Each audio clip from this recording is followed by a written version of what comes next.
What is up, all of my friends out there in podcast land? This is Glenn Bill with the Get Attitude Podcast. Welcome to the GAP Live, the Get Attitude Podcast, bridging the gap from who you are to who you want to become and from where you are to where you want to be. So today and this month, we are focusing on Attitude Booster number 8, which is love adversity. And I got a little adversity for you to do today. We were supposed to be talking with Trevor Moffatt, the author of It Takes What It Takes. Trevor was a mental conditioning expert, and he was unable to make it. He had a last-minute emergency.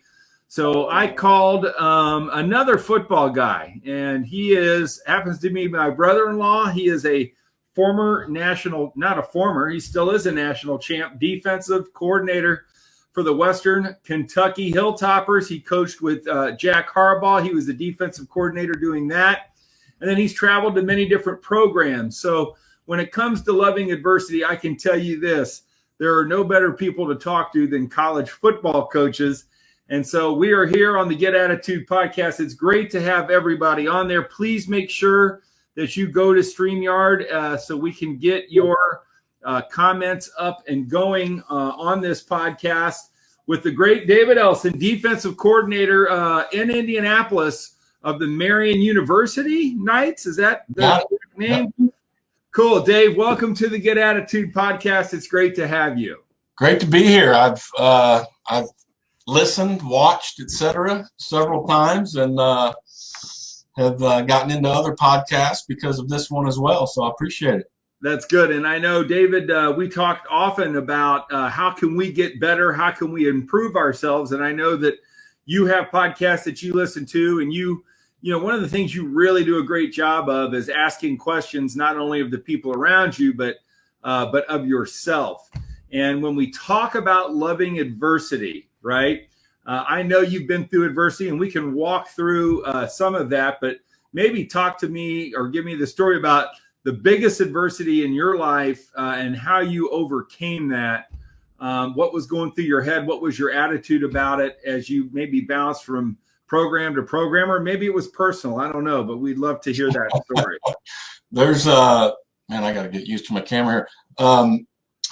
No, there's no question. It would be, number one, I would say very fortunate that I don't think I've experienced anywhere near the adversity that some others have. I've talked to our defensive team about that recently. We do a thing called Triple H, Hero Hardship Highlight. It's a thing from one of John Gordon's books, and we had each one of our guys do it, and I did it first. And my first thing was, I said, look, I've been very, very fortunate, and what seems like a hardship, what I'm going to say is a hardship. I'm almost embarrassed to say it because so many people have been through such harder things. But my biggest thing was definitely getting fired for the first time when I was the head coach at Western Kentucky. And, you know, absolutely no excuses whatsoever. We were 0-9 and got called to the president's house on Sunday night and said they were going in a different direction. And there's a lot of, you know, things to it. It certainly was not expected. You know, we were rebuilt. It was our first year going to FBS, and, you know, we were building it, and it was kind of the plan, and we were right in the middle of it, and got the rug pulled out from under us. And that was adversity for the first time, you know, sitting down and telling your family that this big new house that we just built and newborn baby. And I'll never forget, as long as I live, Jessica, she was about in 5th grade at the time, and sitting on our bed and telling her and Lauren at the same time, and absolutely no words, just one big tear came down Jessica's cheek. And that was adversity for me. You know, that was tough. And honestly, looking back, it's been 10 years, and I did not handle it very well initially. You know, I was a blame, and why me, why this? And it took a while, but I finally went back to, you know, what I teach and what I talk about all the time, which is control the things you can control. And I just went back into, all right, now what's next? And, you know, started looking for another job and figuring out how we were going to make that transition as a family. And We've had our ups and we've had more adversity over the last 10 years. But honestly, that first bit of it has helped me handle these other ones, in our profession. They say you're not a coach until you've been fired. And so I had been 16 years into coaching, and that was my first time. And I've been a part of that a couple times since then. And so, it happens. And if you're going to be in this profession, or I would say any profession, but ours especially, you've got to be ready to handle adversity and the things that go with it, with, moving and affecting your family, et cetera. So there are a lot of coaches in the college game. I mean, certainly you're not the only one. I think that's just a great thought. You're not a coach until you get fired. What's it like to be a college coach when you think of, or when I think of people that are in the real estate business or insurance game or whatever business people are in? I always tell people when I'm speaking, when you wake up in the morning, it doesn't say Glenn Bill just missed a sale.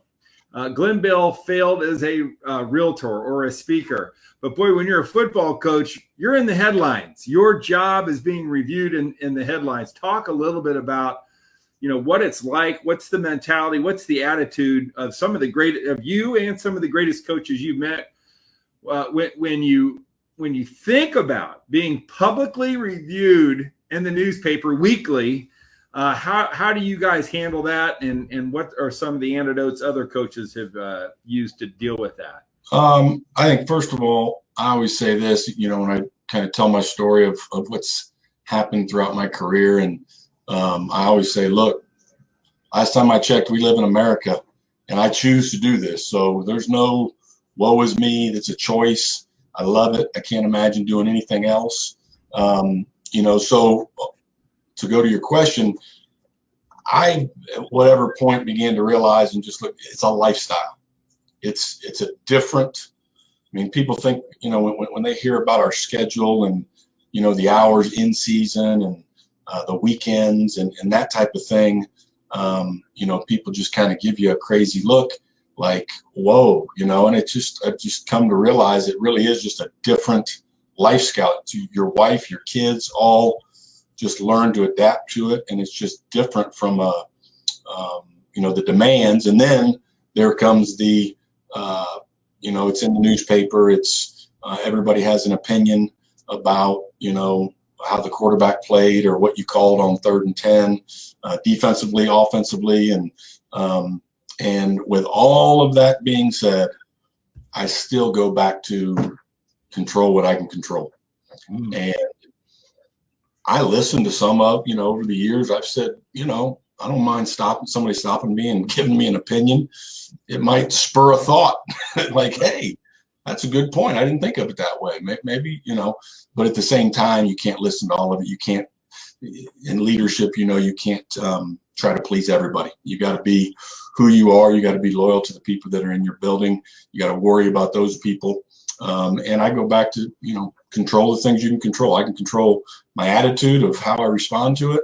And I can control how hard I work to make them not want to criticize me.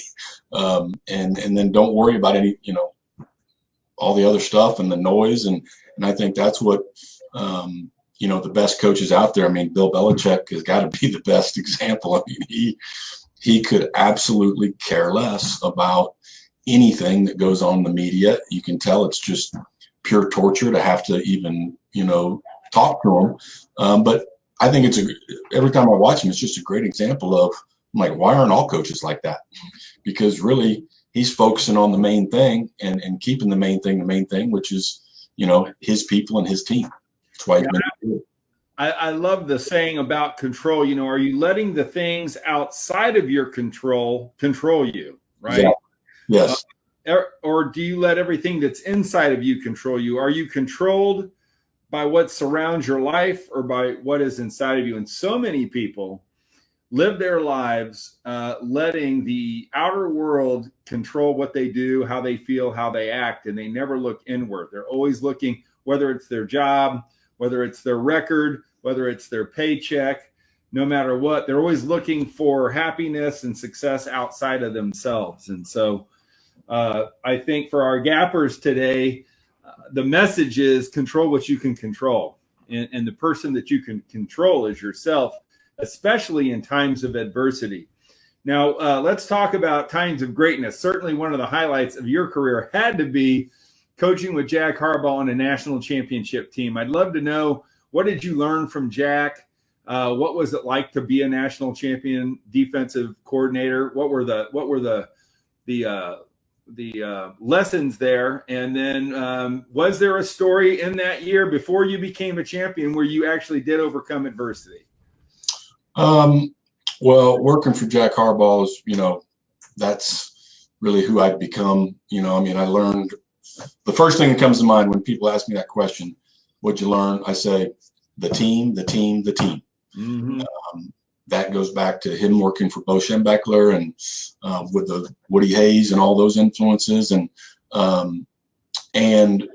anything you do, it goes back to, is it benefiting the team?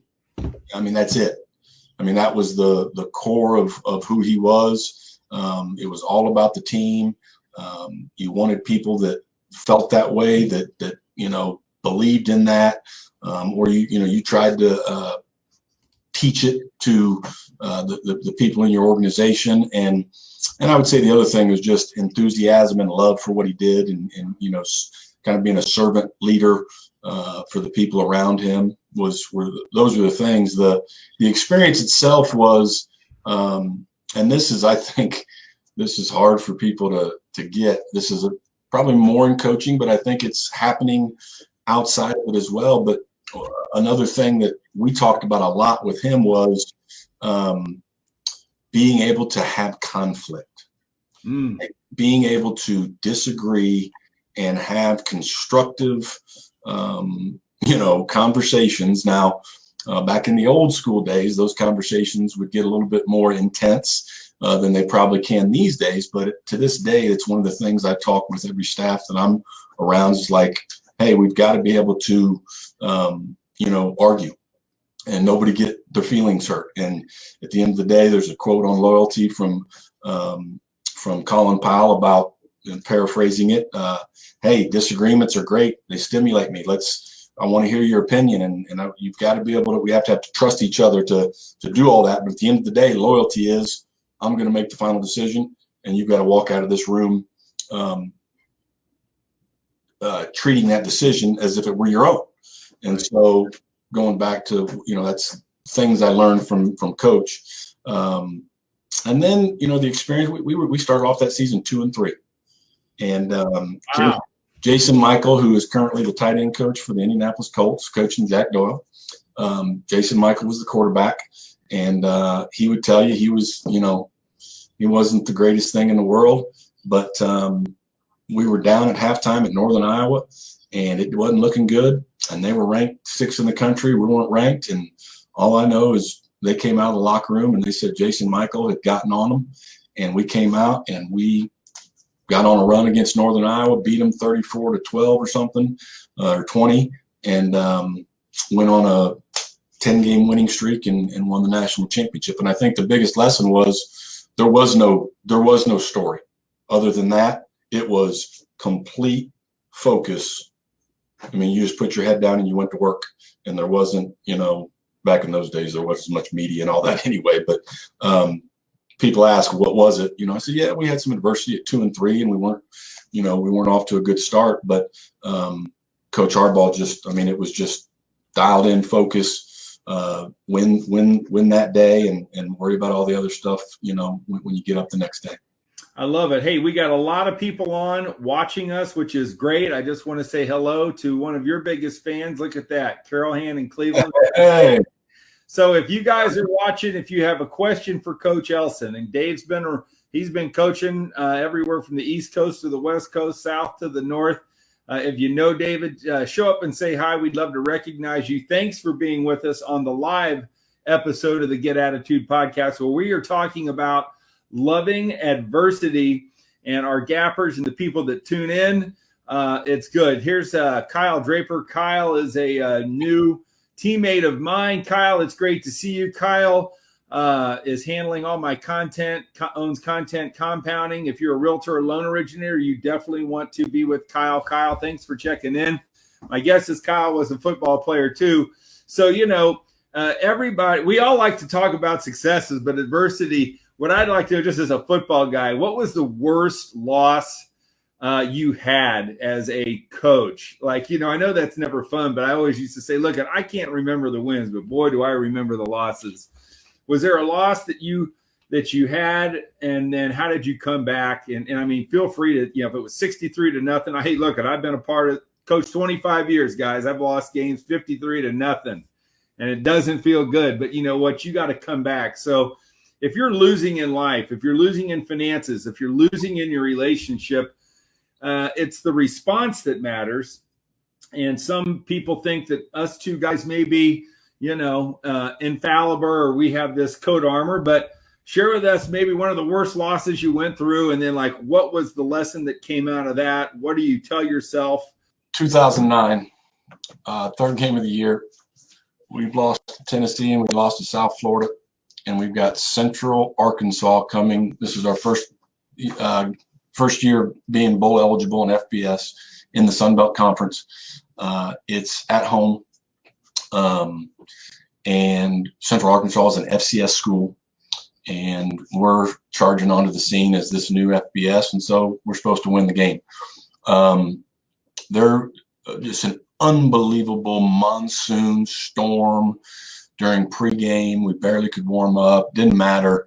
Central Arkansas came out and beat us like we didn't. I mean, I think it was 28-7 maybe, or 28-14. I don't remember the score, but that's the first one that comes to my mind when you say, what, because that's one of the things I do when people ask about things in the past. I just go, all right, whatever comes in my brain first is what, must be it. So there's certainly a lot of other losses, but it was just that, hey, you're supposed to beat them. Looking back on it, they were a really, really good football team. But same thing. Control what you can control. And we would always say, you want to do that in a positive and competitive way. And so if you win a game, we're going to celebrate, and we're going to, have fun and enjoy it for 24 hours. Most people have heard of the 24-hour rule in football. You want to either celebrate it or be miserable for 24 hours, but then you got to move on. And so if you lose a game, how do you stay positive and competitive? How do you respond in a positive and competitive way? And what we've always taught is the positive thing is learn from it. All right, let's go turn on the video. Let's evaluate it as coaches. Let's look at how we called it. Let's look at how the players played it. How did we prepare, and learn what we can do better? And then the competitive part of it is, let's make sure we remember the feeling, which is an awful feeling in that locker room and that 24 hours, and let that feeling motivate you to be a competitor and go out and practice even harder and better and more focused and all those things as you go into the next week. And that's one thing is, I think with adversity that I've learned recently, and I know a big part of it is come from how you talk about attitude. I've always talked about it as reactionary, the whole E+R+O, events plus response equals outcome, and that it's all about how you respond and how you respond. And then I've heard more from you and listened to some other things and reading books about, hey, how about be proactive with your attitude? How about bring the mindset to, instead of waiting to react, be on the aggressive, and it's how you walk into the room. And so I think, it all comes back to as coaches, when we do lose a game, how are we going to approach our players and our other coaches, et cetera. So the little pop-up things are very distracting. I've never done that before. We'll wait to visit those people afterward. It still goes back to, I think, staying positive and competitive. And it's just a mindset that you've got to, bring to it, regardless.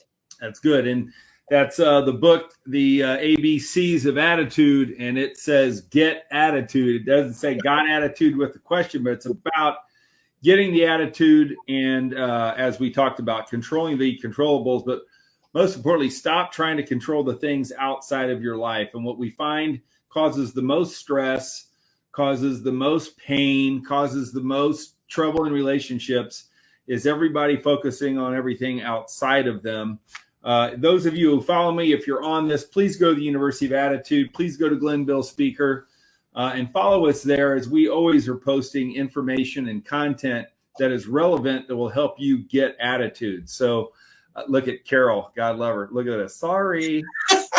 Carol, don't be sorry. No. If you guys are listening to this and you like it, feel free to give us a absolutely. We can answer anything.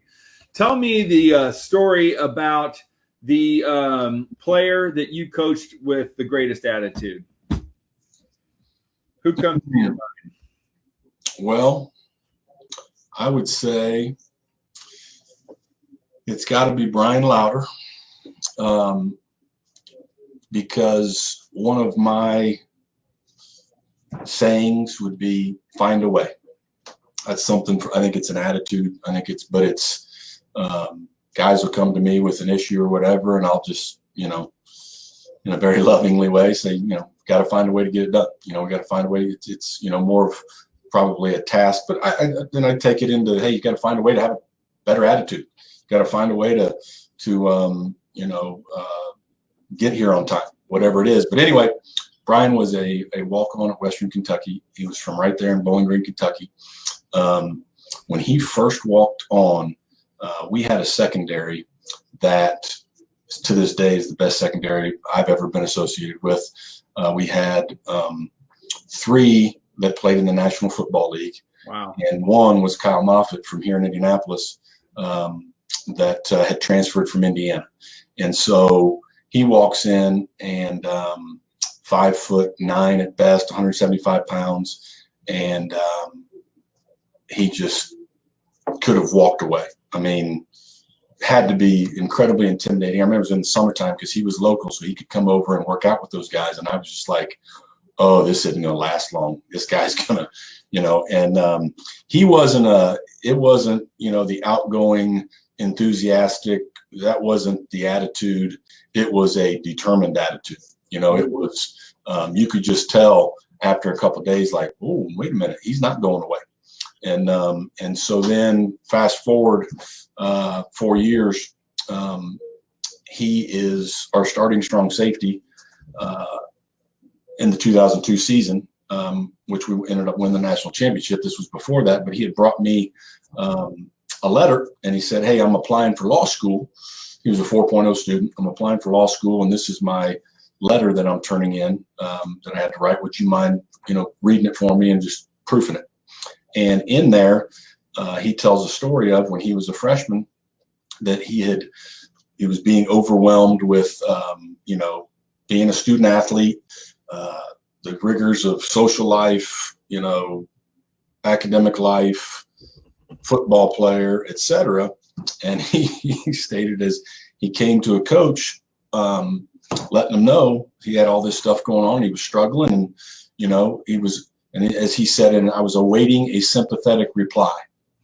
And what came next was 3 words that changed my life, and are 3 words that I've lived by. And he looked at me and said, find a way.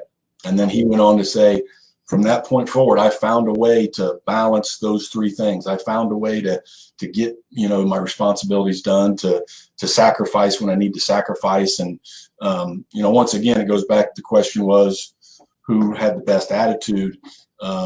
He could have walked away, gone and been a lawyer, but his attitude was one of determination that, football was something he wanted in his life.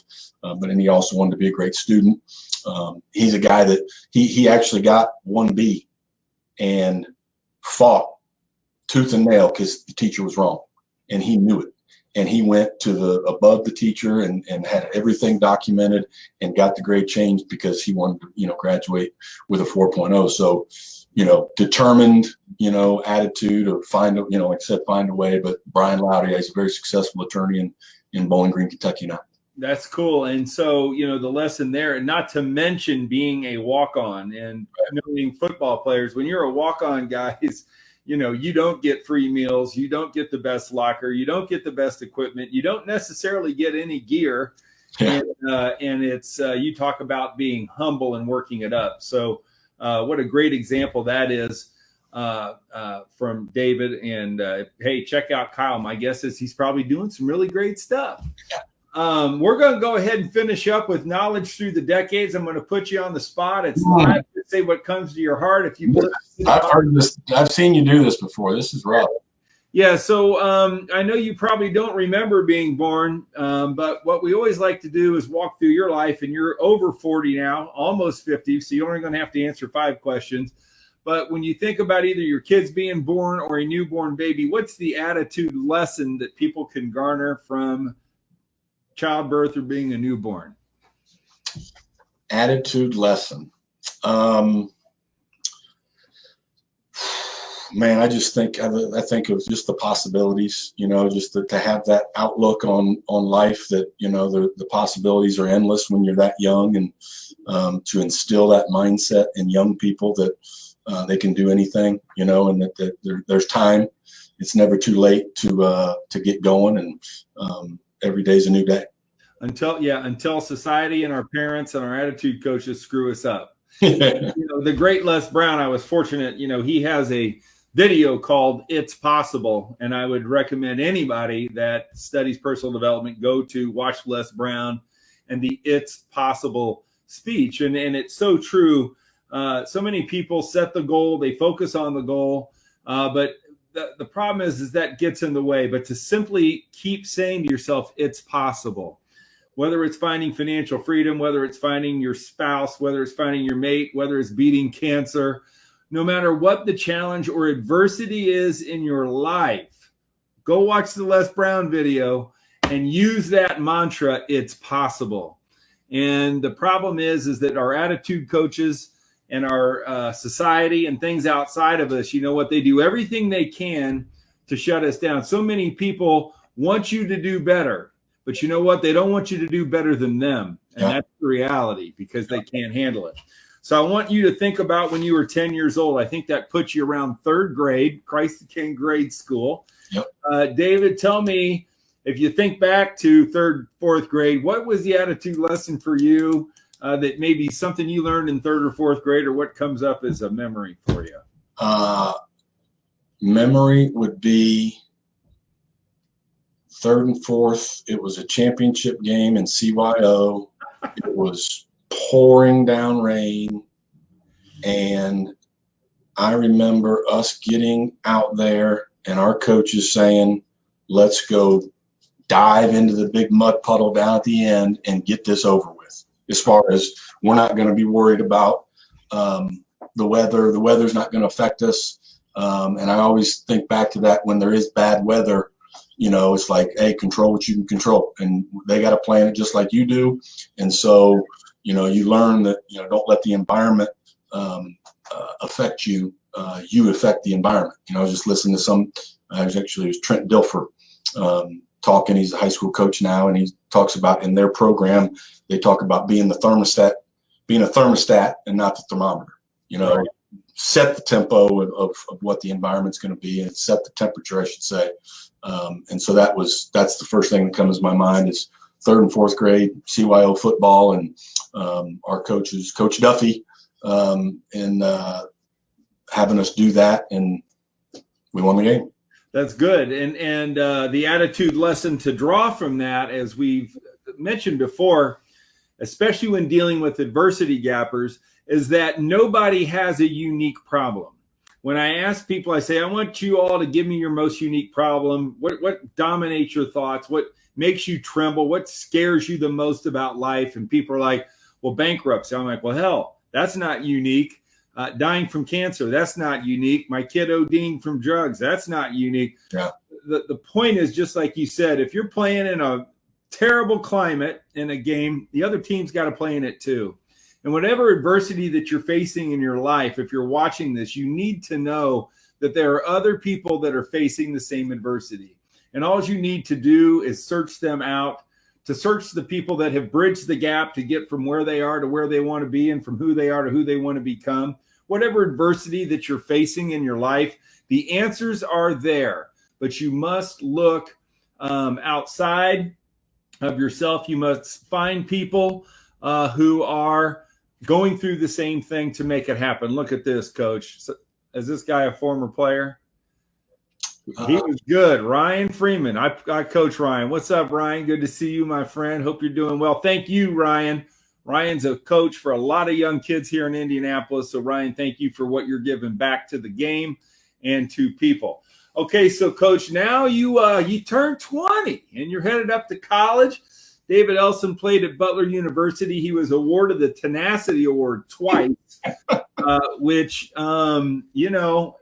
that's an honor. It's a big award. And again, it gets back to, it's an award that you should cherish. It's an award you should be honored from. But with the crowd that we hang around, nobody ever wants to honor you because we all know them, right? Exactly. So talk to me about the lessons, maybe you learned from your coaches in being a Butler, or maybe it's a life. What was the attitude lesson when you turned 20? My first thing there is really it is, Butler and being influenced by those coaches. I vividly remember sitting on that back hill right outside of where our locker room was, and you would have to walk down to get to the practice fields, and we'd be sitting there tying our shoes, getting our stuff on, and Bob Bartolomeo, Bill Sylvester, Dan Rochar, all those guys, they'd come walking through, and I just remember, he said vividly, going, man, they look like they're having fun, because there was some ribbing going on. There was, but and then just watching them out at the practice field, and then seeing the influence. Cap Boso would have been part of those guys, that group, and that was when the light bulb went off for me. Go do something that you love, and be around people you want to be around, and that's a choice, to go and choose or find out what your passion is, and then go do it. And so I've always told that story among a few others as far as why I got into coaching, what influenced me. Jim O'Hara, which that's before I was 20, so we can't let he's the main reason why I wanted to. And so yeah, that was kind of finding your way as a 20-year-old, figuring out. I think it's one of the toughest things that 20-year-olds right now have going on, right? Figuring out what do they want to do. All these guys here. I think it's the most important thing we can do is help them figure out, who they are and what career is going to make them happy. I think the great attitude lesson is pursue something that you love. But yeah, the pressure to not pursue what you love. Yeah. The pressure to succumb to other people's thoughts of what you love, that gets down to being honest with yourself about really what you should be doing. If you're somebody out there right now that knows that you're not doing what you should be doing, I would tell you to keep listening to the Get Attitude podcast. Make sure that you rate, subscribe, and review. If you are not subscribed, please subscribe this. If you're watching this now, please share it. But please get to our link and subscribe, because we can continue to use as many followers as we can. We're here with Coach David Elson from Marian University. He's the defensive coordinator of Marian University. He is a national champion defensive coordinator at Western Kentucky University. And we are doing Knowledge Through the Decades. We're halfway through his life. Now we're going to 30. Now, I don't know what you were doing when you were 30. Maybe you do. It may have been when you were the youngest Division I head coach in the country. I don't know how old you were. I was 31. Yeah. I have a feeling there's going to be a really good attitude lesson coming out of your mouth on this one. The decades, that decade right there, well, the next 7 years was very, learned a lot. The attitude lesson would be that when you are in a position of leadership, your attitude is being watched by everybody every second of the day. And it is what, you have to, I learned that every conversation, it mattered. And I didn't feel like I changed, but sometimes I would forget early on, oh yeah, the title changed, but I didn't think, but so anyway, I just think the attitude of accepting, the responsibility of, who you are and what you mean to other people, and that you got to be on your A game all the time. Now, which is what we talked about, right? The lesson of being a college football coach, but being a head college football coach. But when we go in, if you are a person that is in leadership, and let's face it, aren't we all in leadership? Because look, you can't lead anybody unless you lead yourself, baby. Yep. So when David mentions you were being watched all the time, everything that you were being, that you're communicating is being evaluated. Everything that you're saying is being judged. Well, I want you to just think, if you're only leading yourself, and I want you to think about your self-talk and what you're saying to yourself.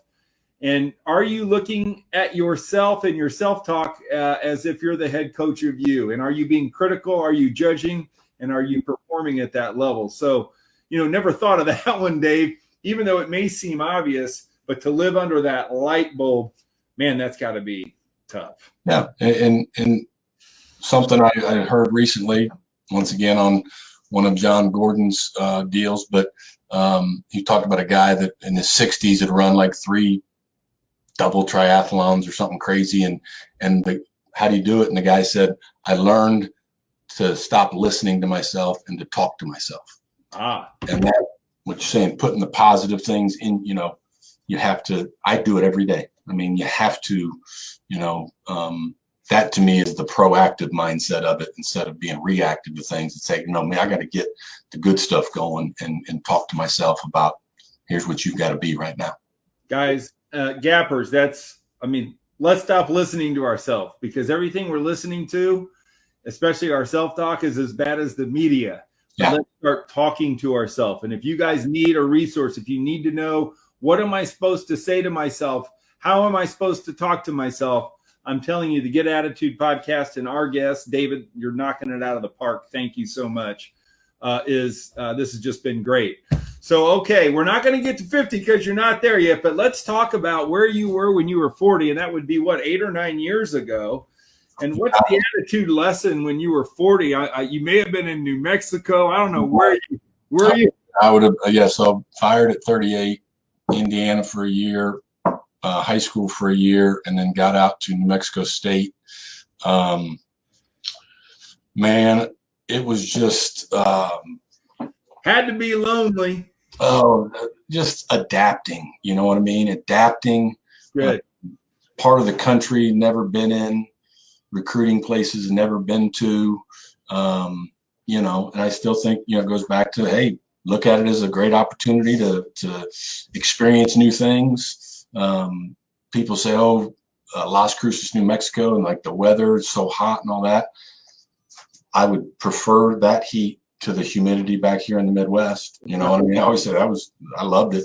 But yeah, I think just experiencing something, never thought in my life that I'd be in Las Cruces, New Mexico, and just responding to that the right way and embracing it and saying, make the best of the situation, even though you're away from your family. And, we embraced FaceTime and, like I said, found ways to make it work and connect.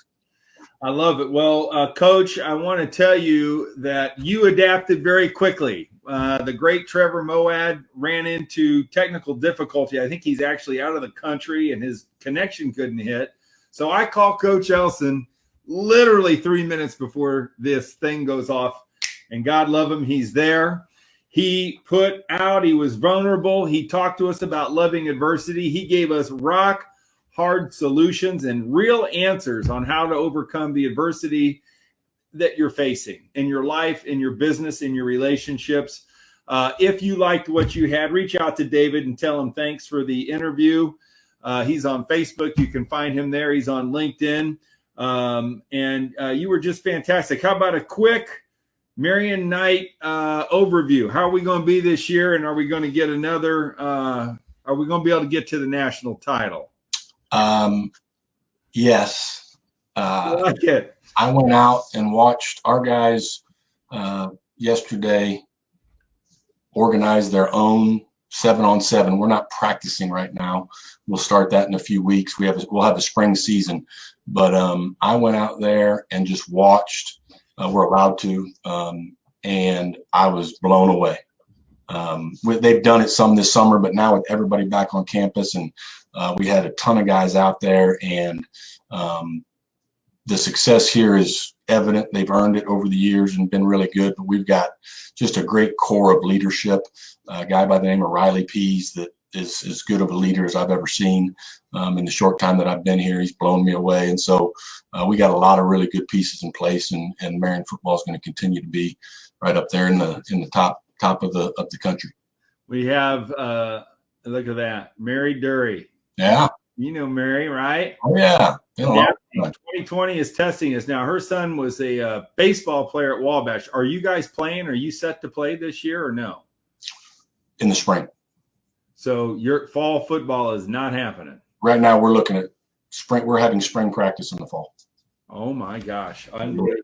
The calendar looks like now. All right. Well, I tell you what, guys, if you're missing college football like me, and I know Coach Elson are, what's really cool, I see all you parents out there on Facebook posting live video from your 3rd, 4th, 5th, 6th, 7th. Keep posting football on Facebook, people. Yeah. Please do it because it heals the soul. David, you healed our soul today. Thank you for your lessons on loving adversity. We will have this uploaded to all of our platforms on the Get Attitude podcast. No matter where you're watching, please remember to rate. Please remember to subscribe and review. Please, if you like what Coach Elson said today, please share this or send it to somebody who's dealing with adversity in their life so that we can make it a better day for them. Coach Elson, thanks for being a part of the Get Attitude podcast. Hi, brother. Thank you for having me. All right. I owe you dinner. We'll see you. All good. Okay. Bye-bye.